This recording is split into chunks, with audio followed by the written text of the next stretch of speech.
Hello everyone and welcome back to the comment section. This is where I do a deep dive into what you guys have to say, and today's video is going to be just that, but we're going to be focusing in on Final Fantasy 16. I say it's a masterpiece, and I think a lot of people agree. I think a lot of people are really excited to see the next iteration, but also as a good introduction to what it means to be a Final Fantasy game here in 2023. Now, it's not always positive. We've got comments ranging the spectrum of opinions about this game, but I like to do and highlight as many different voices as possible. Feel free to always sound off in the comments below, and we have a great, hopefully, show for you guys planned here today. If you guys are new to the comment section, this is kind of like a mini podcast. You can just kind of listen to it. I'm going to read the different comments. We're going to talk about it, and yeah, the conversation will continue on this video as well. But without wasting anybody's time, hello everyone and welcome to the channel. My name's Brian. If you happen to be new, if you are a returning subscriber, welcome back, you sexy beasts.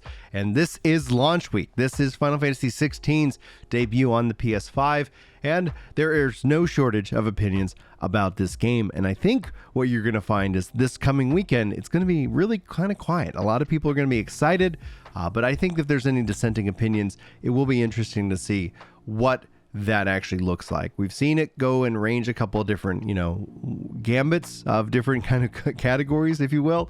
But here we are right now on launch week, and I think the demo really turned a lot of people around, and I think that's actually what you'll see with the comments here today. Now, the first thing we're going to kick this off with is BP saying, listening to this video just gave me a random idea. Not sure if SE would ever do this, but what if they were to start a separate Final Fantasy series with some subtitle that are in the 2D HD pixel art style from Octopath Traveler and various other turn-based combat systems? Then the mainline series can continue to grow and evolve as they've been doing alongside it.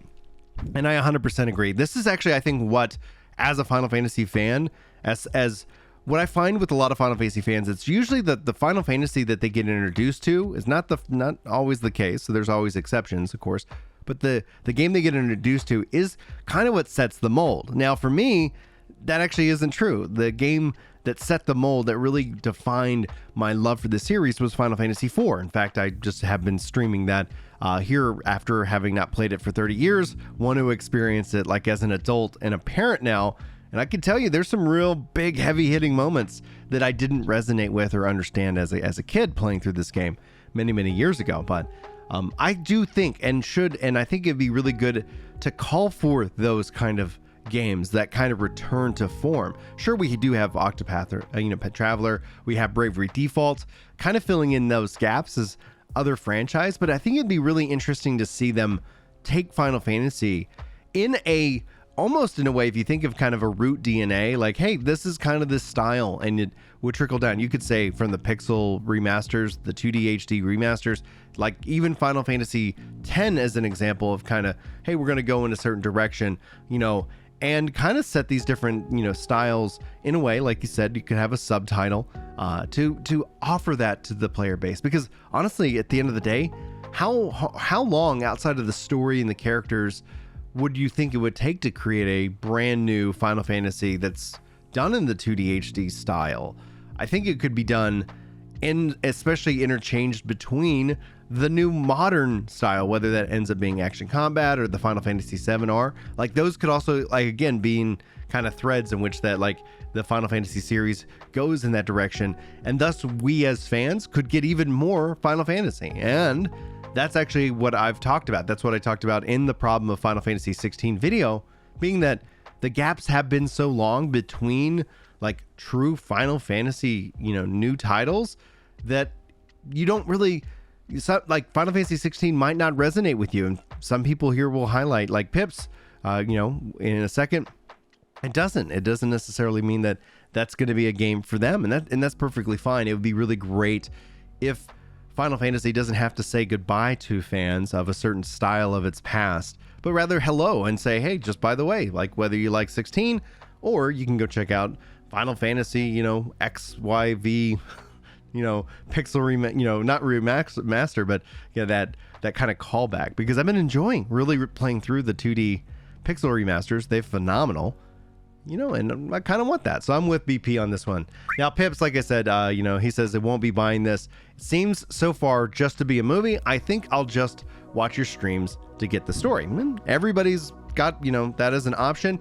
I will be streaming it. Like for those of you who are interested, Thursday, Friday, Saturday, Sunday. Ideally, I'm going to stream the entirety of the story, my reaction to it. So just be aware that that's going to be here on the channel. It's going to be over on Kick. It's probably going to be on Twitch. It's probably going to be on Facebook. I stream everywhere because honestly, that is the best way to stream, in my opinion, just to give everybody the option to watch wherever they want. If you watch here on YouTube, I won't be running any ads. You can always feel free to ad block me and all these videos anyway. Just have the best viewing experience. That should be the goal, in my opinion. So just note, won't be running any ads. Kick doesn't run any ads either way, but you can, if you want to follow me over there, the link's in the description. The link's also in the description for Twitch. All of that stuff you can find. So that's going to be what's going to be rolling out over the course of Thursday, Friday, Saturday, Sunday. So feel free to also kind of, unsubscribe or mute the channel or do what you need to do. Because that's going to be a piece of content that's up. The thumbnails will not be spoilery. I'll just use standard artwork that they've given us, and then they'll all be chapter markered, and then I'm going to actually compile all that and turn those into kind of more the best moment series from the 16. So for those of you who are playing it and want to see my reactions but don't want to hang out for the live stream, those will be coming here in the couple weeks. So just keep it a look to the channel if you like my voice one way or the other. Cyrus also in the not so hyped camp says, FF isn't for me anymore. Another action combat, and I'm sad that I won't buy this. I hope you guys have a blast and it'll be a good game. It's just not for me. And this is a perfectly fine view. This is a perfectly fine response. And that ties back again to BP.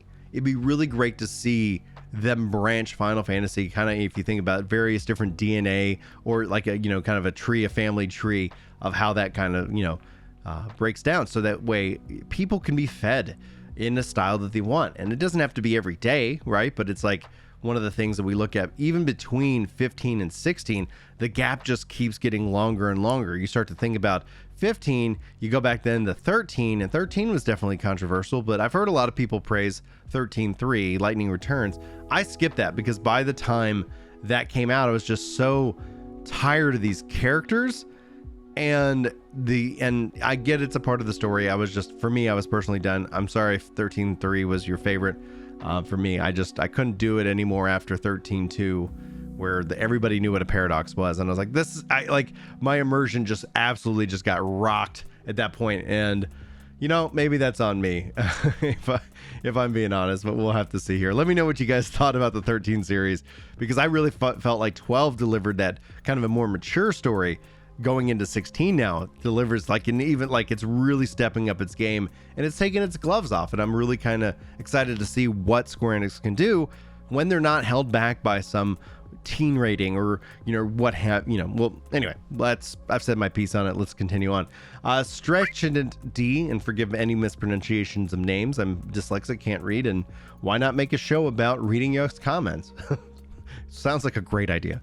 It says, Final Fantasy changed so much since Final Fantasy 1 anyway. I got over it a long time ago. The demo was so incredible that my jaw was on the floor.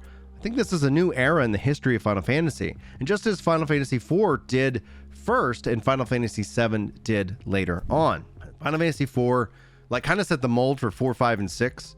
Final Fantasy 7 clearly set the mold, 7, 8, almost kind of going into 10, going obviously into 12, really kind of setting that mold for a generation, and people kind of discovered those games. I don't put 9 in that because I feel 9 really almost in a way branches more off of 6. That might sound a little bit crazy, but it kind of had that more return to form, which was a big call of what they wanted to do with 9, and I think they crushed it. And that's why it's interesting to see 7, no 8 rumors for a remake, 9 already being rumored for remakes, coming down the pipe. And I think that's going to be really interesting to see. I haven't played 7R. I talked about that a little bit, and that's going to be a plan that it seems like a lot of people, I was looking at, I want to sit down and play 7R. A lot of people are like, you haven't played it yet? When are you going to stream it? I don't know. I'm going to play 16 and see, how much of the end game I want to kind of participate in, how many of the super bosses, or if I want to go and do something crazy, like go for the platinum. But we'll have to wait and see. Time is always the weirdest factor for me. Now, Jacky says, spot on, Brian. It feels like the mature and incredibly high quality game that rarely comes around. Final Fantasy 16, I think, I think there'll still be a little bit of controversy because controversy generates attention, and that's what a lot of you'll see on Twitter and Reddit and even on YouTube. That's just the nature of it. But at its core, I think that we are going to see a new era for Final Fantasy, and one that, if this delivers and people are excited and it really tells a story that I guess resonates with a lot of people, I could see a Final Fantasy going forward being mature. And that's why I think this all calls back to the kind of the tree of the family tree of Final Fantasy, where you can end up having this pathway forward for the series that is allowed to take 5-6 years to really truly build itself out to be what it needs to be, if it needs that long, and then supplemented with a lot of other different kind of Final Fantasies through and through. And we could throw Octopath Traveler and Bravely Default into that, but I think Final Fantasy does have a weighted name that fans of the series would love to check out. But it could maybe cause some confusion. Let me know how you guys think and feel about that. Zerogundam says, massive frame rate issues on performance mode concern me. Sure, it is an older build, but why won't Square Enix come out and say they fixed the frame rate since then? Well, just as an update, obviously, Square Enix over the weekend did announce that they will be having a day one patch, and they apologized for that because they were hopeful that they wouldn't need a day one patch for this game, but frame rate issues were reported, and they have gone out and addressed them. Now, my personal the only thing I really want with Final Fantasy 16 is the ability to fully customize the controller setup. Now, some people send me some screenshots. I'm going to see if I could do that as a part of the PlayStation setup, but that doesn't necessarily truly deliver what I need the game to do. Like from everything I've kind of seen and read over it on the weekend, I think that the controller by default is okay. There's just a couple things that I would move around to make it personally more comfortable for my style. And unfortunately, we do not have that as an option. Maybe we'll have that as an update, or maybe we'll have that as a part of the PC release. Just note that when and if that happens, I will be sure to give you guys that heads up. So, long story short, controller support for this game, decent. Could it be better? Yes. Will it? Maybe. All right, let's move on. Epherium says, yeah, I wouldn't call it a masterpiece. I really like the M rating and the graphics were good, but the battle mechanics were good, but not great, in my opinion. It literally reminds me of an action Final Fantasy XIV summoner with less than half the buttons. And on top of that, the motion blur was really bad. I know I'm not crazy either because I saw tons of other posts about it too in threads. It was so bad that I even noticed an extra outline around the character creator creating a double blur. Like, this is a known issue in modern gaming, and tons of people, myself included, get motion sickness.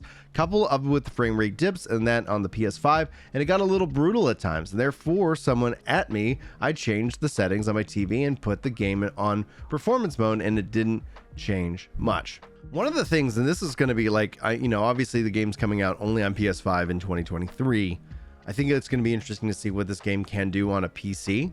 And no shade towards the PS5, no shade towards a console and a console player. Like, for the dollar per pound of power that you get, consoles are the most monetarily efficient way to game outside of cloud gaming. And cloud gaming is going to slowly convert people as internet improves across the nation and the world.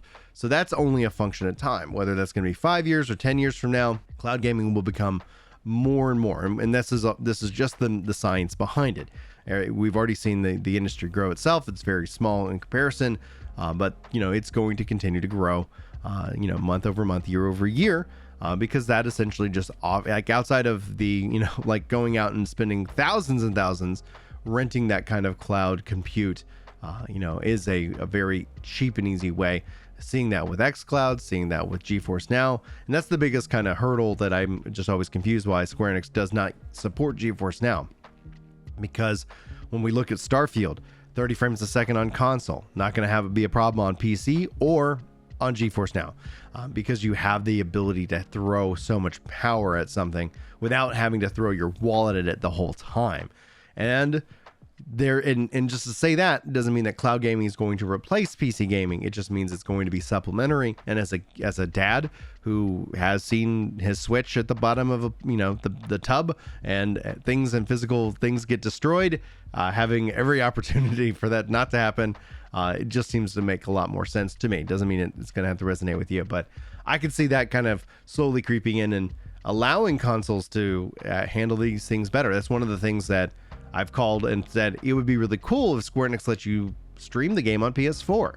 Sure, it's PS5, and and Sony has announced they're going to be doing more PS5 game streaming as a part of their cloud platform, and I think that would help open up the game to a lot more people. It's like, hey, yeah, it's not going to run locally because it can't, because it needs this, we need the hardware to really process it, but we have to, but we're going to open it up so that you can still play it if you've got the internet to do so. And that should hopefully continue to improve over the course of the next decade. Now, Brandon says, I wasn't a fan of the game not having party members, but you could swap initially, but I'm good with it now. It makes sense with the type of story that they're trying to tell, and gameplay wise, we haven't really had a character go at it alone in the series, so it will be nice to switch it up for a change of pace. And that's right. Like that's my big thing. At the end of the day, once we all sit down and play 16, we can all sit down and have that conversation about where does it rack up? Like, was this a really good choice? Do we want to see them return to parties? Do we want to do this or that and the other thing? What is the best kind of system of implementation that we can kind of go forward and play with? And personally, I'm excited. I'm excited that they can kind of take this approach, kind of almost in a way go toe to toe with The Witcher. I'm kind of curious to see how people feel about it, obviously, once they have fully played it. Lucien says Yoshi P and Soken are making magic happen. It's been a long time since I was super excited for a Final Fantasy game, not since 12. I know 12 gets a lot of shade. A lot of people don't really like it. I really enjoyed it. It wasn't necessarily it wasn't action, but it was them starting to step into that. And we could see that continue evolution into 15 and then into now 16. But I think when we see people talking about a action game being focused on a single character is what they truly mean by when they say action game, versus Final Fantasy 15, which was party based, 7, which is party based but also has that little bit element of turn based aspect to it. All right, Bender says, one thing to note, this demo is version 1.01. The full release will be 1.03. Should be a smoother overall experience at launch. Yeah, and Yoshi P has said that they've had that day one patch, which I think if you still don't have internet, it doesn't seem like it's going to be a massive patch, but it still seems like you will actually be able to play this game with 1.01 as opposed to whatever ends up showing up on the disc, or if you download it. In this case, if you download it, you have internet, you're going to be updated regardless. Pure Knight says, Brian, I totally agree. The way this game is shaping up, we are finally going to benefit from the fruits of Yoshi P's hard work. Yoshi P, from his leadership, putting the team together. One of the things that a lot of people just think Yoshi P, but it's not just Yoshi P, it's his whole team, everybody he's put in place, and his leadership and management allows for these people to shine. That's what you want. Yoshi P has built a dream team, and that dream team has been focusing on 16. And what will be really cool to see is that what does this dream team do next? Do they reinvest in Final Fantasy 14, which Yoshi P says is his life work? Or if this game's successful, people love it, do we see them invest in 17? Is this the team that gets to go and create wild worlds of gameplay and adventure for us to enjoy for years to come? I don't know. I'd love to know what you guys are hoping for, so you can let me know in that case. Now, Joshua says, people who didn't play 14 because it was an MMO really missed out. One of the best stories that has ever been in Final Fantasy. I have a problem with the last few games being overly confusing and complicated and poorly explained. And I think essentially, with the only thing that I've stated this publicly, that my only issue was with how they really truly wrapped up Endwalker. It felt like they were going one direction, and then at the last minute they decided to pull their punches, and that's okay. It is what it is, but at least Endwalker has the guts to finish the story, and I have to applaud them for that. It felt like a full Final Fantasy experience. What will be interesting to see is that over time, do they change their monetization model so that more people could step into 14 without having to worry about stepping into the subscription? And I think that will be something to see, and probably something we see happen in our lifetime, where they either change the business model itself, or, what I've always thought is well, what if you just made the last 2 expansions require the subscription, but if you bought the game, you could just play the game and play the story, or something, along those lines. At some point, so that people who are I don't want to buy a game and have to play 600-700 hours to experience the whole story, and also pay a subscription on top of that. The other option is they keep making it free, and then that seems weird, because then here I am advocating for you not to hand Square Enix money. It's no, buy the game, play the game, and then if you want to participate in the end game, then maybe that's where the subscription lies. I don't know. You can let me know how my crazy ideas line up with yours, and we can discuss. Now, Dr. John says, I bought a PS5 just for this game. Yes, there are other games I can play on a PS5, but no franchise could get me to buy a console except for Final Fantasy. And with 2 games coming in 12 months, it's worth it. I actually found the Iconic Challenge very hectic and difficult, but with the Timeless Rings, I got through it. I am annoyed that the Timeless accessories take up an accessory slot that could be used for stat accessories, but the truth is Final Fantasy stories are most of the time 10s through the board. Glares at 13, worst story Final Fantasy did. So hopefully I can get through it. I think Final Fantasy, just like 15, like 13 and 15 are part of this weird era. And that's why 16, I think, marks a whole new way forward for Final Fantasy.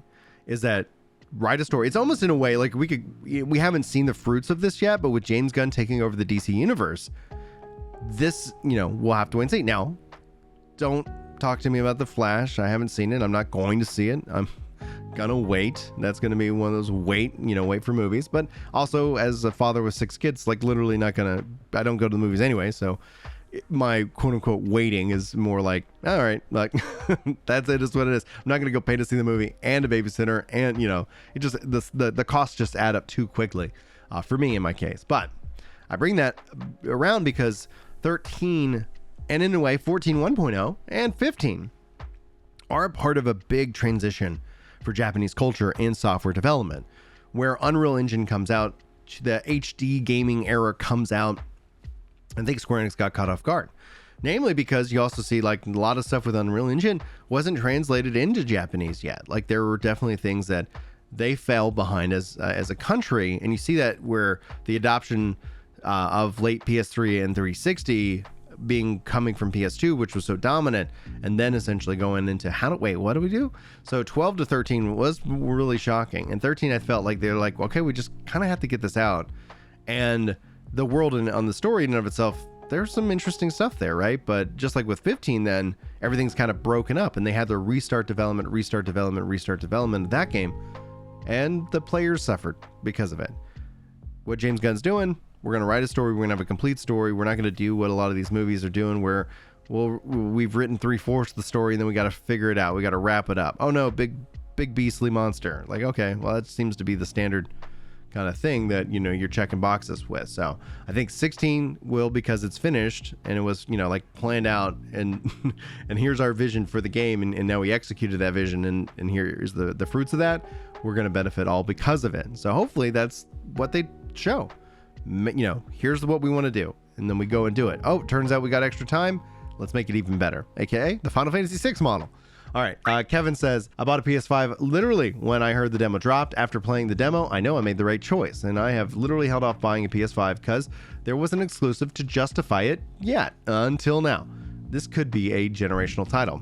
I hope that Square Enix got enough money from Sony and enough support, but at the end of the day, even support and time develops, that's money, right? It's all money. I hope they're getting enough from them because of this fact that this is moving. This isn't just with Kevin and with John, Dr. John. I'm seeing so many people on Twitter post their pics of their new PS5s, buying it for Final Fantasy 16, because this is going to be a system seller, and it's already proven to be, and that's the point of why Sony did this, and why Square Enix made it as a product. Like, hey, we have something really big here, and that's going to move some consoles. Anyway, Steve says, would love to have this on PC. Agreed. I think a lot of people do. When it does come to PC, I think it's going to be pretty daggum impressive, especially if it comes to also streaming services. But being able to play 16 in an ultra wide monitor, absolutely not going to miss that opportunity when it does happen. Winkle Abiding says, there's not going to be a straight up porn in any AAA video game. ESRB would rate it AAO, meaning no store will sell it. Hey, you don't need to have stores sell it, because people are going to buy it digitally for the most part, and because we've seen that shift all the way for the most people into digital. But also Cyberpunk 2077 had that stuff, and it wasn't rated AO. So that the shifting definition of it, has clearly changed. So we will see. The game's rated M for a reason, and so far, I don't think it's going to be insane, but time will tell. We'll find out here this week how it feels, and it might be awkward on stream. We might have some awkward moments. Who knows? Eric, to wrap it up, says, bro, you're calling this game and it hasn't even released a masterpiece. How much did they pay you? And I replied, I paid them. And this is, I think, the best response. I think this is going to be the response that I need to give to anybody who says, how much do they pay you for this opinion? And nobody pays me for my opinion. A, it's not for sale, but it's just a funny thing, because if someone did pay me and I was like, hey guys, this video is brought to you by blah, blah, blah, blah, blah. Like I need to disclose that there's a sponsorship in the video. I have to disclose if someone's giving me money to say something.